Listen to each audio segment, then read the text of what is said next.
Hi guys, welcome to another video. So in this video, we're gonna talk about types of return functions. So let's get started by creating a float function called add. Okay, we're gonna pass two variables to type float, float A and float B.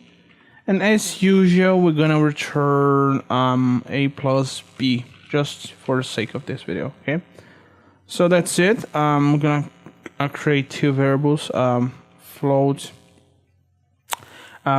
A equals I think 1.5, B equals 2.3, and C.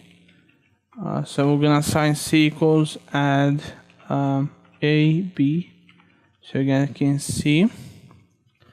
Let's go back a little bit. Let's just print the sum of these two numbers as an output.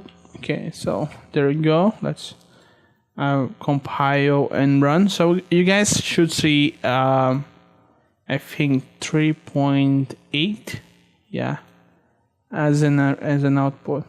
Okay, so you guys can see we have 3.8. So we are calling this function float add. So this is a function that returns a float data type, but you might have a function that does not return any value. So these are called void functions. So to create a void function or a function that does not return any particular data type, we're gonna type void as a type specified for this function, and the name of the function. So void functions are basically they do not return a type, but they could do different things, such as change the value of a variable given its address, or just simply execute an action. For instance, let's just say print we're gonna pass a char.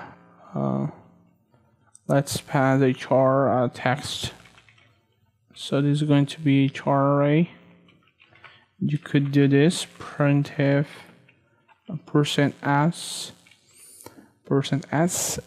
text. So you could do this. So basically we are mirroring the print function to become just print. And you could type, for instance, hello world. Let's see. So you guys can see is actually print, not printf. So you guys can see that print function does not exist on the st.io.h. We're gonna add this.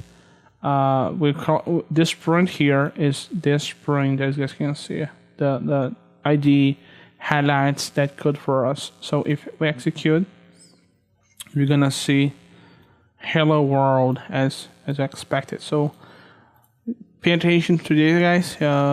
So you guys can create your own custom void functions. Okay, so thank you guys for watching this video. See you guys next time.